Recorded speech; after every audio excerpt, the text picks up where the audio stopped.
उसे लाइक कीजिए, शेयर कीजिए, सब्सक्राइब कीजिए। आप सब टीवी, आप सबके लिए। हम सा हो तो सामने आए।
मौसीकी रूह की ग़िज़ा है। इस बात से सब मुत्तफ़िक़ हों या ना हों, इस बात से सब इत्तिफ़ाक़ करेंगे कि मौसीकी अगर शौक़ बन जाए तो वो जुनून की शक्ल इख्तियार कर लेती है और जुनून दीगर तमाम फ़नून के शौक़ पर बाजी ले जाता है। अब्दुल हसीब भी मौसीकी के गहरे सागर की बुलंद मौजों पर सफ़र करने वाले ऐसे ही नौजवान गुलकार हैं जिनका सफ़र हर नए दिन के साथ निखरता जा रहा है। सोशल मीडिया पर भी इनका खूब शोहरा है और कभी कभी टीवी स्क्रीन पर भी दिखाई देते हैं और लोगों को अपना मद्दाह बना लेते हैं। आप सब टीवी ने अब्दुल हसीब से खुसूसी बातचीत की और गाहे गाहे इनसे गीत भी सुने। आप भी अब्दुल हसीब से मिलिए, इनके गीत सुनिए। हमें यकीन है कि आप भी दाद दिए बगैर नहीं रह पाएंगे। आज हमारे साथ मौजूद हैं जनाब हसीब साहब। अस्सलाम वालेकुम हसीब साहब। वालेकुम सलाम। क्या हो रहा है आजकल?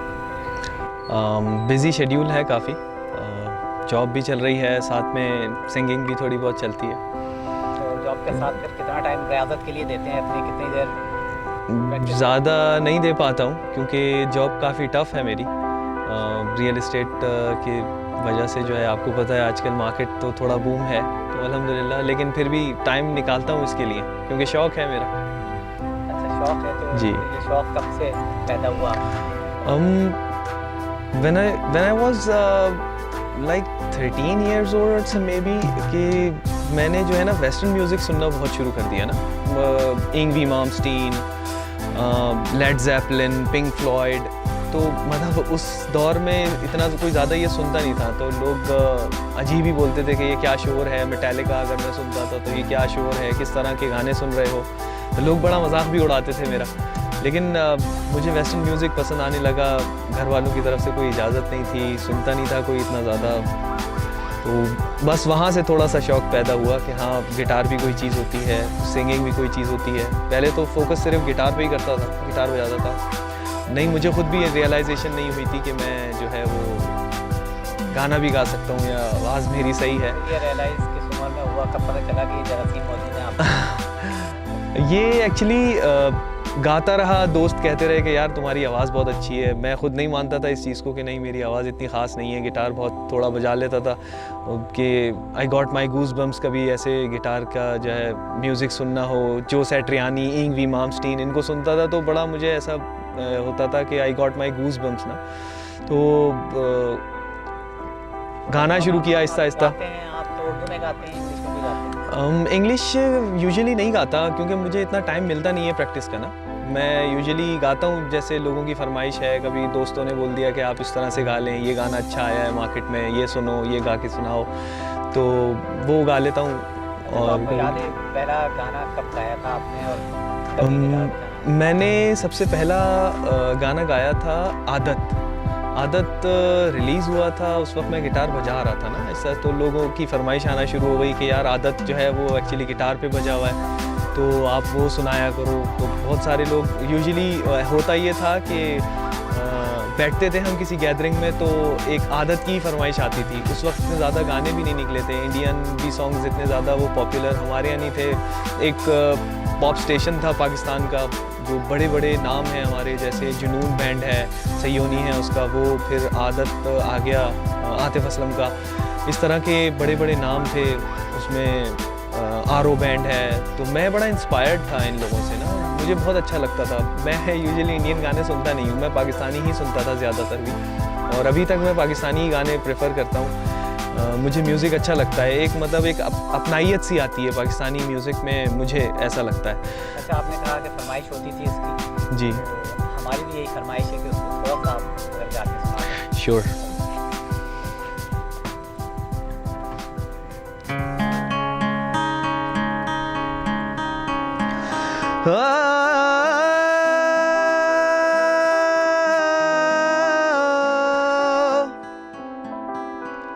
न जाने कब से उम्मीदें कुछ बाकी है, मुझे फिर भी तेरी याद क्यों आती है, न जाने कब से।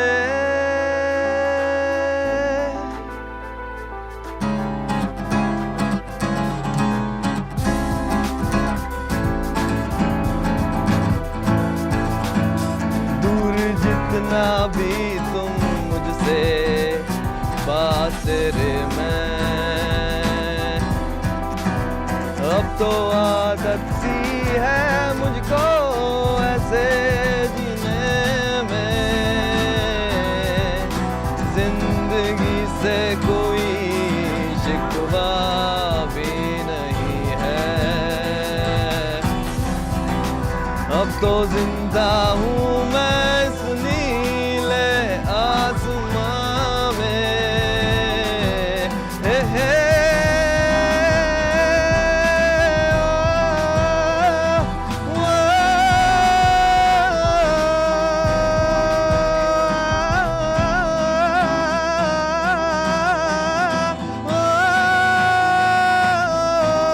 सभी यादें हैं,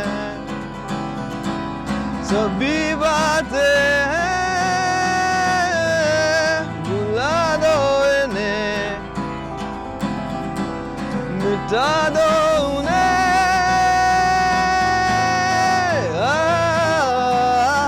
ओ, ओ, ओ,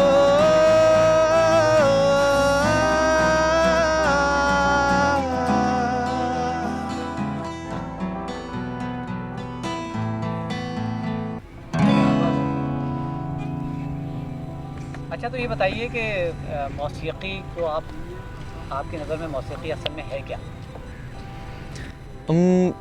music is a passion for me. एक पैशन है। मैं जब म्यूज़िक सुनता हूँ तो एक रिलैक्सेशन भी फील होता है, और इस तरह से कि चाहता हूँ कुछ म्यूज़िक चलता रहे लाइफ के अंदर ना, नया नया म्यूज़िक भी बन रहा है, कुछ ओल्ड मेमोरीज़ भी हैं, नॉस्टैल्जिक भी है कुछ, तो इस तरह से एक लाइफ रूटीन में आ जाता है म्यूज़िक। अच्छा, कहते हैं जैसे कोई शायर, कभी शायर के किसी दिल पर जब चोट लगती है तो शायरी पैदा हो जाती है। जी। तो आपकी मौसीकी में आने के पीछे भी कोई ऐसा नाकाम इश्क तो नहीं? नहीं, कोई ऐसी बात नहीं है, लेकिन म्यूज़िक से मेरा लगाव जो है ना वो बढ़ता गया। रोक टोक बहुत ज़्यादा आती रही, लेकिन म्यूज़िक की तरफ मैं और ज़्यादा बढ़ता गया, ग्रूम करता गया। मैंने कभी सीखा नहीं किसी से, मतलब ख़ुद में इम्प्रूवमेंट्स आती गई, खुद से जो है ना वो सीखना चाहा। पहले तो इतने ज़्यादा आपके पास यहाँ ट्यूटर्स नहीं होते थे गिटार सिखाने के लिए, या सिंगिंग के लिए तो चले समझ आता है, लेकिन इतने ज़्यादा नहीं होते थे। यूट्यूब चैनल्स होते थे, फिर ऑर्केट एक वेबसाइट होती थी, उसके पास फॉरम्स होते थे, वहाँ से सीखता था। तो आहिस्ता आहिस्ता करके जो है गिटार सीखना शुरू किया, फिर गाना शुरू किया आहिस्ता आहिस्ता, बस इसी तरह से। आप कह रहे हैं कि हौसला शिकनी होती थी, मतलब मना करते थे, माँ बाप मना करते थे? जी, मेरे घर से बिल्कुल, मेरी फैमिली जो है बड़ी पायोटिक फैमिली है, तो वो नहीं चाहते थे कि मैं गाने गाऊं और इस तरह से करूं। तो आज भी घर वालों को पता नहीं है कि मैं गाने भी गाता हूं, और तो अभी बस भी आप नहीं कर सके?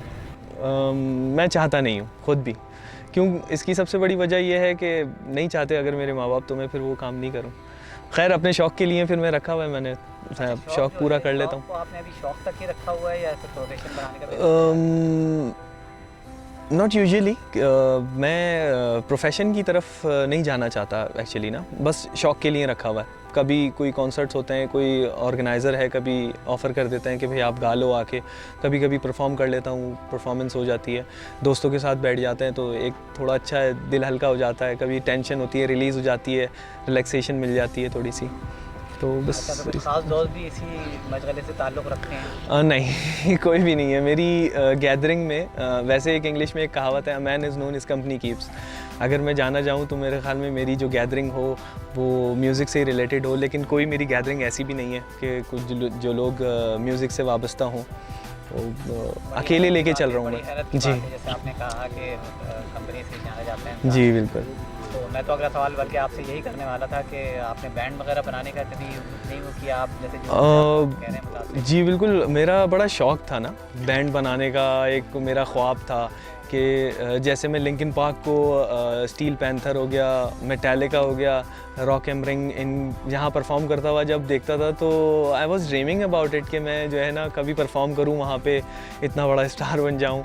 तो दिल तो बहुत होता था मेरा, लेकिन कभी परस्यू इस तरह से नहीं किया मैंने। परस्यू किया लेकिन इस तरह से इतना ज़्यादा परस्यू नहीं करा कि मैं जो है वो बहुत ज़्यादा आगे जाऊँ और कुछ उम्मीदें बांध लूँ इससे कि मुझे अब कुछ कमाने को मिलेगा, या इस तरह के कोई मतलब चाम नहीं था मेरी लाइफ में। कोई ऐसा गाना जिसे गाना आपका ड्रीम रहा हो या गा के आपको बड़ी खुशी हो रही हो कि ये मैंने बहुत अच्छा गाया है?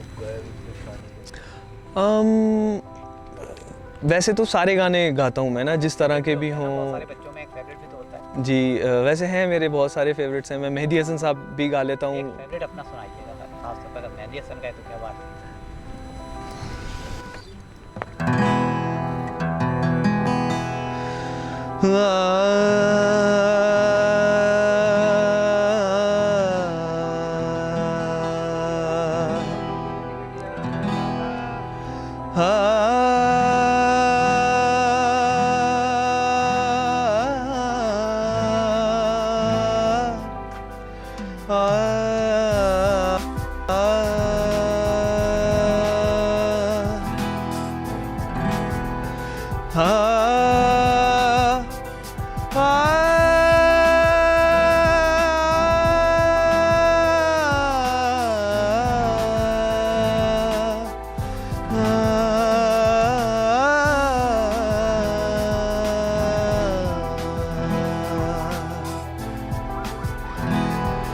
आए कुछ अब्र कुछ शराब आए,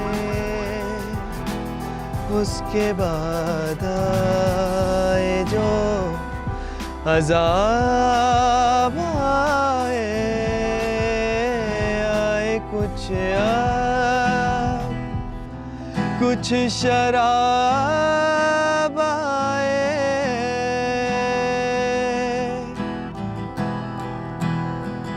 कर रहा था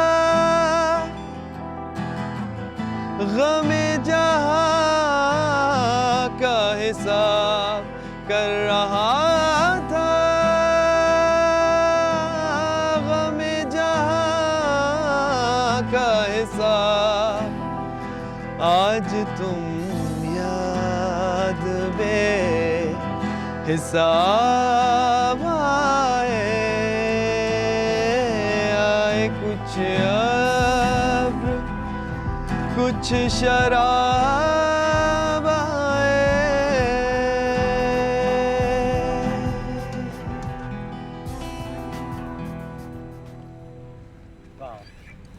ये गज़ल बताया कि कॉन्सर्ट में भी आप शिरकत करते हैं, कभी कोई ऐसा वाक़या हुआ है कॉन्सर्ट में जो आपको याद रहा हो कि बड़ा, जिसे कहते हैं ना, नाकाबिले फरामोश वाक़या जिसे आप भुला ना पा रहे हो? बस जब मुझे तो ज़्यादा खुशी तब हर किसी भी कोई आर्टिस्ट हो, कोई ये एक आर्ट ही है, एक उनको सबसे ज़्यादा खुशी तब होती है जब चेयर करती है, क्राउड चेयर करता है और आपको अप्रिसिएशन बहुत अच्छी मिलती है और फीडबैक बहुत ज़बरदस्त मिलता है। तो मुझे बड़ी खुशी होती है जब कि लोग कहते हैं कि आपकी आवाज़ अच्छी है, आपको परस्यू करना चाहिए इसमें, तो मुझे बड़ी खुशी होती है, अच्छा लगता है। अच्छा, आप तो सिर्फ गिटार के साथ ही गाते हैं? तो जब आप गाते हैं तो गिटार हाथ में होता है? जी। इसके अलावा कुछ आप और हल्का फुल्का इस्तेमाल करते हैं? पियानो बजा लेता हूँ, हल्का, ज़्यादा नहीं आता मुझे, क्योंकि मैंने शुरू से गिटार ही से मतलब एक समझे कि मोहब्बत है मेरी ना, उससे इसी से मोहब्बत की है, गिटार से ही। और ये इंस्ट्रूमेंट बहुत पसंद है मुझे, इसका भी दुखी भी अच्छा, आपने हूँ। बताया कि इंडियन गाने आप नहीं सुनते, जी पाकिस्तानी सुनते हैं, तो शायद इसके पीछे हुब्बुल वतनी का जज्बा सरकार फरमाए। जी बिल्कुल ऐसा कह सकते हैं आप। जी जो हुब्बुल वतनी है तो यकीनन फिर आप मिली नगमे भी गाते होंगे। हाँ, मिली में गाते हैं। अब एक्चुअली बात ये है कि मैं जो है ना सऊदी अरब में रहा हूँ 14 साल ना, तो वहाँ पे कोई ऐसे इवेंट्स वगैरह होते नहीं थे ना, तो मैंने कभी गाया नहीं, इतना ज़्यादा परफॉर्म किया नहीं। कोई मिली नगमा का नहीं गाया आपने कभी? नहीं, कभी भी मैंने परफॉर्म नहीं किया। आपको आता है, कोई याद है? जी याद तो है मुझे। एक मैंने एक परफॉर्म भी किया था मैंने ना, मेरे एक चैनल पे मैंने अपने जो है एक गाना भी डाला था, वो 6 सितंबर के हवाले से था। मैं आपको थोड़ा सा गा के बता देता हूँ। शुरू करें। सरफरोशी है ईमान तुम्हारा, खुर्रतों के परस्तार हो तुम, जो हिफाजत करे सरहदों की, वो फलक बोस दीवार हो तुम, है शुजात के जिंदा निशानों, मेरे नग़्मे तुम्हारे लिए हैं, मेरे नग़्मे तुम्हारे लिए हैं, ऐ वतन के सजीले जवानों, ऐ वतन के सजीले जवानों। जमीलुद्दीन अली का लिखा गया खूबसूरत मिली नगमा है। अच्छा ये बताएं कि आजकल एक नौजवान जो गा रहे हैं, उन्होंने एक अपना एक स्टाइल भी बनाया हुआ है कि लिखते भी खुद ही हैं, अपने जो लिरिक्स होते हैं, जो अल्फाज होते हैं वो खुद लिखते हैं। तो कभी कोशिश किया आपने खुद लिख के? फिर मैंने जी ट्राई किया है, मैंने कुछ गाने लिखे भी हैं, लेकिन कंपोज नहीं किया कभी मैंने ना, क्योंकि इतना ज़्यादा टाइम मिलता नहीं है मुझे, काम में बिजी रहता हूँ थोड़ा बहुत। जी जो जॉब है जी, वो इस इट्स अ टफ जॉब। तो बिल्कुल एग्जैक्टली जी। तो कैसे मैनेज करते हैं दोनों? बस फ्री टाइम में कभी ऐसा होता है कि हफ्तों जो है वो गिटार रखा रहता है, नहीं उठा पाता हूँ, फिर जो है एक क्रेविंग सी होती है ना कि मतलब आज गिटार ज़रूर बजाना है, बहुत दिल चाह रहा है, बहुत दिल चाह रहा है, तो फिर दोस्तों में जाके बैठ जाता हूँ, गिटार लेके जाता हूँ, तो बहुत दिल खोल के बजाता हूँ। गिटार कभी ऑफिस लेके गए, ऑफिस में गाना शुरू कर दिया? जी अक्सर ऐसा होता है कि बहुत जब दिल चाहता है तो ऑफिस में, क्योंकि मेरा एक अलग चेम्बर है, तो वहाँ बैठ के बजाता हूँ, गाता हूँ। मना वैसे कोई भी नहीं करता वहाँ पे, लेकिन मैं ख़ुद भी नहीं चाहता कि एक वर्किंग एथिक्स होते हैं, नहीं अच्छा लगता, लेकिन कभी कभी हो जाता है ऐसा कि बहुत ज़्यादा टाइम नहीं मिलता, कभी ऑफिस में ही टाइम होता है, तो क्योंकि अब ऑफिस टाइमिंग्स हैं तो कभी कभी बजा लेते हैं उन अच्छा, दोस्तों आपने बताया कि अब तक घर वालों को तो आपने बताया ही नहीं, के। जी और शायद कन्विंस करना भी नहीं चाहते आप। जी। तो कभी जैसे आप टीवी पर आते हैं तो कभी ऐसा हुआ कि टीवी पे देख लिया हो घर वालों ने, फिर आपकी बात भूल गई? नहीं, मैं वैसे कभी टीवी पे सिंगिंग करता हुआ नहीं आया हूँ अल्हम्दुलिल्लाह। तो और वैसे भी टीवी हम जी हमारी पायोटिक फैमिली है, थोड़ी रिलीजियस टाइप की ना, तो वो टीवी इतना ज़्यादा देखते भी नहीं है, न्यूज़ चैनल्स वगैरह देखते हैं, उस पर इतना कभी आया नहीं मैं सिंगिंग करता हूँ। अच्छा चलें, आखिर में आपसे काफ़ी बात हो गई, आखिर में ये बताएं कि नौजवान जो गाने की तरफ आना चाहते हैं उनको कुछ ऐसे ट्रिक्स बताना चाहेंगे कि आप कि वो इन ट्रिक्स को अपनाएं तो देखिए बेहतर हो सकती है? ये एक पैशन है, मैंने किसी से सीखा नहीं है। अगर मैं थोड़ा बहुत गा लेता हूँ, मुझे पता है बहुत सारी गलतियाँ भी करता हूँ मैं, क्योंकि सीखना बहुत ज़रूरी है, तो आप प्रॉपर्ली सीखें। और अभी हमारे इस माशरे को ज़रूरत है ऐसे अच्छे लोगों की जो अच्छा गाते हैं, क्योंकि आप ये देखें ना कि इतना केओस है, बहुत केओटिक लाइफ हो गई है, अफरा तफरी है हर तरफ, लोग परेशान हैं, कुछ अच्छा गाना सुन लेते हैं, थोड़ा रिलैक्स हो जाते हैं, मूड अच्छा हो जाता है लोगों का। तो हमारे सराउंडिंग्स में होने चाहिए 2-3 ऐसे लोग होने चाहिए जो गिटार बजाते हों। अब मैं कभी अपने दोस्तों में जाके बैठता हूँ तो बहुत टेंस्ड होते हैं कोई, लेकिन बड़ा रिलैक्स फ़ील करते हैं जब मैं उनको थोड़ा समझाता हूँ और उनके साथ बैठ के गाने गाता हूँ, तो बहुत अच्छा फ़ील करते हैं। तो अपनी सराउंडिंग्स में देखें, बहुत सारे ऐसे लोग हैं जो टेंस्ड हैं, आपके ही दोस्त हैं, तो उनको ऐसे दोस्तों की ज़रूरत होती है जिनको पैशन हो इस चीज़ का और उनको रिलैक्स कर सकें। तो अच्छी चीज़ है, मैं कहता हूँ आप इसको परस्यू करें, भले आप प्रोफेशनली ना करें, लेकिन ये कि एक मैं कहता हूँ अच्छी चीज़ है ये। दोस्तों के लिए फिर कुछ एक आखिर में एक गा दें। खैर मंगदा मैं तेरी रब्बा से यारा, खैर मंगदा मैं तेरी, ओ यारी दा एहसास हमेशा दिल विच जिंदा रहेगा,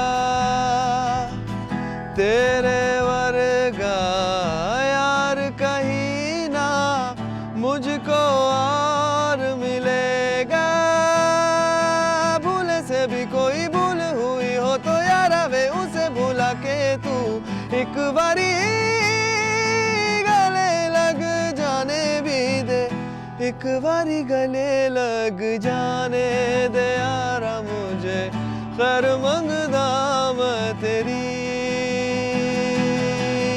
खैर मंगदा मैं तेरी रब्बा से यारा, खैर मंगदा मैं तेरी।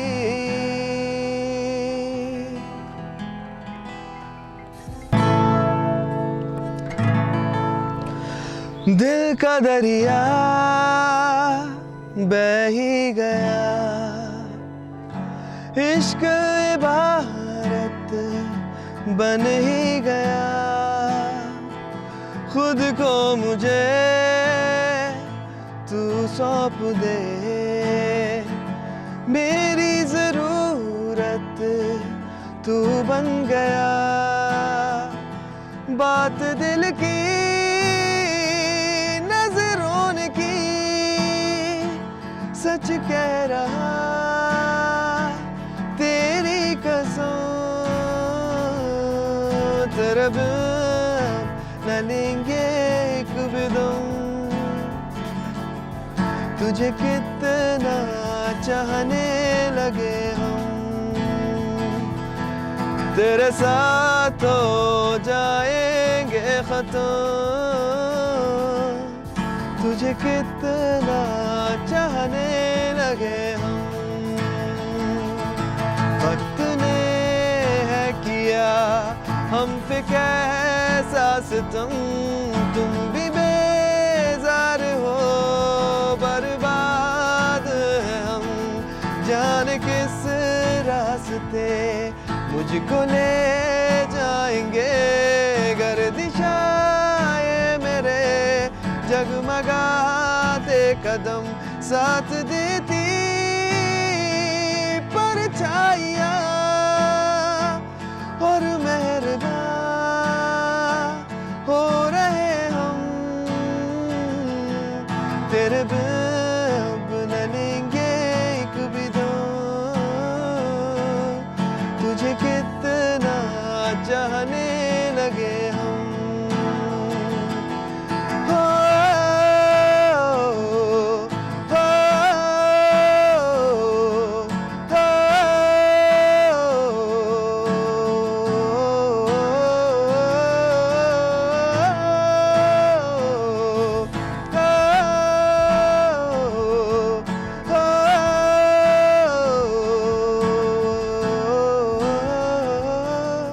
तुझे कितना चाहने लगे हम।